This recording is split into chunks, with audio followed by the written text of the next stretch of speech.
The ATLAS project is a project funded by NASA to try to find killer asteroids. Asteroids are leftover rocks and chunks of ice from the early solar system.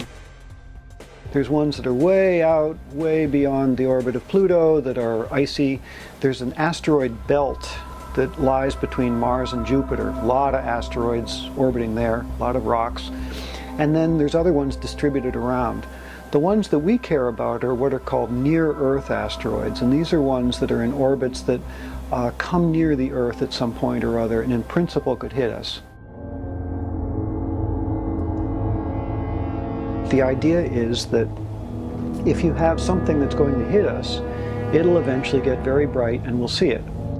So the brightness of something or other depends on, first of all, how big it is, and also it depends on how far away it is. A rock of a given size will be fainter and fainter and fainter if it's farther and farther away. Conversely, a rock of a given size that's coming at us will get brighter and brighter and brighter. So the real trick is to come up with a sensitive enough system that it provides you with enough warning time that you can do something about it. And so a little rock the size of a pea, I don't care about it. It's going to burn up in the atmosphere. But a rock that's coming in that's maybe, I don't know, 100 meters big or something like that, that's a terrible multi-megaton explosion, I'd like to know about that way ahead of time so that I can say, hey, watch out people, move out of the way. Even if we can't deflect it, at least knowing where and when it's going to hit is the goal of the ATLAS project. 100 megatons, we're going to give you a week's warning. 1,000 megatons, we're going to give you a month's warning. Explosion. This telescope is 20 centimeters in diameter. The actual telescope will be 50 centimeters in diameter. This guy's this long, the actual telescope is this long. So the thing that was actually the genesis of the whole ATLAS project was the realization that it's a modest size that's required to give you modest warning. So it turns out that if you want a couple days warning, or for a 1 megaton explosion you want a week's warning or something like that, it requires a telescope that's about a ½ meter in aperture. That big, 500 pounds. It's, a mighty big telescope by amateur standards, mighty big compared to a 35 millimeter camera and expensive, but very modest by professional standards and rather modest in terms of what it costs. Let's go this way.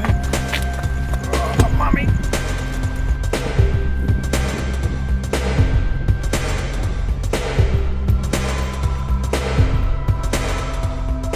Line the telescope. Yes. Make sure we know how to do that, and then once it's aligned, we can point to where the sky's clear and go shooting for asteroids. We're working to build ATLAS in kind of a staged spiral sort of a way.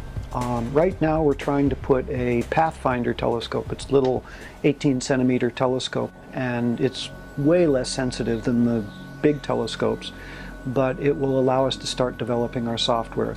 Okay, good. Tighten up. Probably close. Over the course of the next year, 2014, we will be upgrading the detector in that telescope, and eventually at the end of next year, end of 2014, we'll be putting in the big telescopes that are just now being fabricated.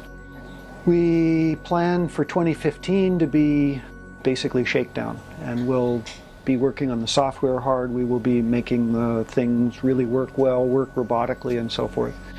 And so then by 2016-17 we should be in steady operations.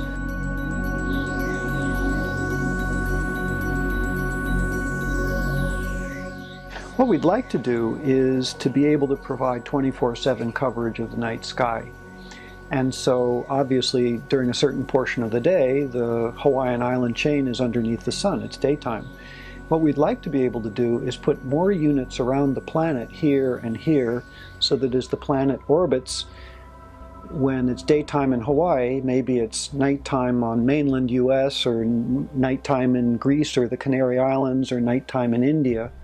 And of course that gives us a view of the northern sky. We'd like to do the same thing in the southern sky, and so what we'd like to do is put a telescope down here in Australia or New Zealand, one over here in Chile, and one over here in South Africa, let's say. And then with 6 units, let's say, in the northern hemisphere and southern hemisphere, we would pretty much have continuous coverage of the night sky.